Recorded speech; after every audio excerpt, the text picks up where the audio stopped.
एक राज्य में एक चक्रवर्ती सम्राट राज करता था। सम्राट बड़ा ही यशस्वी, दयालु, बुद्धिमान, साहसी और शांति प्रिय था। अतः राज्य में राजा और प्रजा दोनों ही बहुत सुख चैन से रहते थे। राजा के जीवन में केवल एक अभाव था कि उनके कोई पुत्र नहीं था। अतः सम्राट हमेशा प्रजा के लिए योग्य युवराज की चिंता किया करते थे। एक दिन महाराज ने अपने सबसे विश्वस्त सलाहकार को बुलाया और पूछा, मुझे युवराज का चयन करना है, अतः मुझे वह गुण बताओ जिसके आधार पर युवराज का चयन किया जा सके। उस विद्वान सलाहकार ने कुछ सोचा और फिर कहा, महाराज, जिस व्यक्ति की पांचों इंद्रियां अपने वश में हैं तथा जो अपने लक्ष्य के प्रति एकनिष्ठ है, वह हर प्रकार से युवराज के योग्य है। इसके बाद राजा और मंत्रियों ने विचार विमर्श किया और दूसरे दिन सम्राट ने राजदरबार में घोषणा कर दी कि जो कोई व्यक्ति कल मुझ तक पहुंचकर मेरा दर्शन कर लेगा, उसे इस राज्य का उत्तराधिकारी घोषित किया जाएगा। कल मेरा बगीचा सबके लिए खुला रहेगा, किसी को कोई रोक टोक नहीं होगी। सबको मुझ तक पहुंचने में लगने वाले समय का 10 गुना समय दिया जाएगा, जो लगभग एक पहर के बराबर होगा। इस नियत समय में जो मुझ तक पहुंच जाएगा उसे युवराज बना दिया जाएगा, और जो मुझ तक नहीं पहुंच पाया उसे उद्यान से बाहर कर दिया जाएगा। हर नगर, गांव, गली में इस बात का ढिंढोरा पिटवा दिया गया। अगले दिन प्रातःकाल होते ही सभी लोग धड़ल्ले से उद्यान में प्रवेश करने लगे।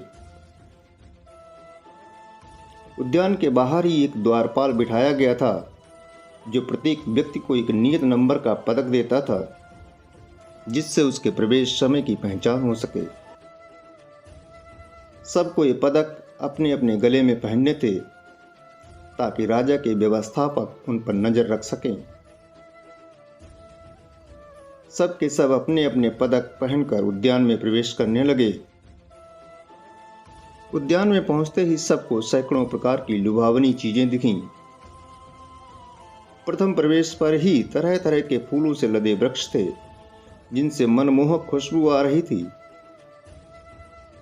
कुछ तो वही एक के बाद एक फूलों की खुशबू में आनंदित होने लगे। कुछ लोग आगे बढ़े तो तरह तरह के फलों और मिठाइयों के भंडार भरे पड़े थे। सभी फल इतने ताजे थे कि कोई भी उनको खाए बिना नहीं रह सकता था, और मिठाइयाँ भी ताजी और रसीली प्रतीत हो रही थीं। इस पर भी किसी की कोई रोक टोक नहीं। सोने पर सुहागा हो गया। कुछ लोग फलों के आनंद में मस्त हो गए और कुछ मिठाइयों का आनंद लेने लगे।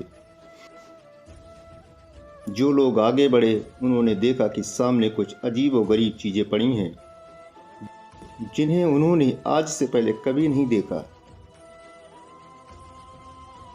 कुछ लोग देश दुनिया के कोने कोने से मंगाई गई उन अद्भुत चीजों के देखने में आनंदित हो रहे थे। जो बचे वो आगे बढ़े तो देखा कि सुमधुर संगीत की तान पर नृत्य गान हो रहा है। कुछ लोग उन राग रागनियों में रमने लगे। जो आगे बढ़े उन्होंने देखा कि छोटे छोटे राजप्रासादों में अप्सरा के समान सुंदर स्त्रियां पुष्पों की शैयाओं पर उनकी प्रतीक्षा कर रही हैं। उनमें से अधिकांश व्यक्ति उन स्त्रियों के साथ रमण करने चले गए। इतना कुछ देखकर अधिकांश लोग तो राजा से मिलने का लक्ष्य ही भूल गए। वे इस लोभ में लगे थे कि पहले इसको देखूं या उसको। उनका समय खत्म होने को आया था। उद्यान के व्यवस्थापक ने लाख अनुनय विनय करने पर भी उठाकर उनको बाहर कर दिया। उन सब में से एक ऐसा विरक्त बैरागी आया जिसे कोई भी इंद्रिय आकर्षण विचलित नहीं कर पाए। जब राजा को इस बात का पता चला कि कोई व्यक्ति सीधा उनके निकट आ रहा है, तो उन्होंने अपने राज्य की सबसे सुंदर, चतुर और चालाक अप्सरा को उसके स्वागत के लिए भेजा। लेकिन उस व्यक्ति ने अप्सरा के रूप की कोई प्रशंसा नहीं की, यहाँ तक कि नजरें उठाकर उसे देखा तक नहीं। केवल महाराज से मिलने की जिद ले रखी थी। अतः लज्जित होकर वह चली गई और वो व्यक्ति महाराज के पास पहुंच गया। वहीं पर उसे युवराज घोषित कर दिया गया। यह एक कपोल कल्पित कहानी है जिसमें संसार की व्यवस्था का अलंकारिक रूप से वर्णन किया गया है। ये संसार एक वाटिका है जिसका राजा परमपिता परमेश्वर है। उन्होंने सभी मनुष्यों को ये घोषणा कर रखी है कि जो कोई मनुष्य संसार उद्यान में आकर उनके दर्शन कर लेगा उसे युवराज बनाया जाएगा। लेकिन संसार वाटिका में प्रवेश करते ही अधिकांश तो अपने लक्ष्य को ही भूल गए और यहाँ इंद्रियों के विषयों में ही उलझ कर रह गए। जो एक प्रकार के विषय से बचे उनको दूसरे ने उलझा लिया। जो कोई एक योगी साधु संत बैरागी किस्म का कोई बिरला व्यक्ति हुआ वो ही सभी विषयों के आकर्षण को तिलांजलि देकर उस परम तत्व परमात्मा तक पहुंच पाया। जो विषयों में उलझे रहे उनको समय पूरा होने पर धर्मराज यमराज उठा ले गए। इस कहानी से शिक्षा मिलती है कि मनुष्य को सांसारिक विषयों में अधिक आसक्त नहीं होना चाहिए। विषय वासनाओं का कभी कोई अंत नहीं होता।